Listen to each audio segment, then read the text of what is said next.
Name the 6 ways to discharge the tort. Tort is discharged and no remedy will lie for a tort. It is a process through which the tort comes to an end. A wrongdoer is not liable for his action. So the methods or the ways of a discharge of a tort are death of the parties, waiver, accord and satisfaction, release, judgment, acquiescence, and a law of limitation. These are the ways or the modes of discharge of a tort. Means in these ways the tort is discharged and no remedy will lie for a tort. Means the defendant will not be held liable or he will not be punished. Wrongdoer is not liable for his action because the tort has come to an end. Next is the doctrine of a common employment. The doctrine of a common employment is also known as fellow servants rule. Fellow servants rule means common employment.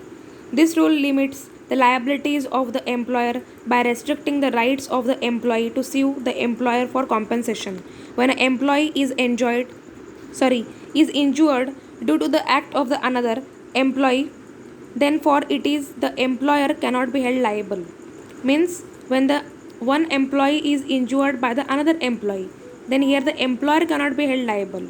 The doctrine is about that the master was not liable for the negligent harm done by the one servant to the another fellow servant acting in the course of their common employment.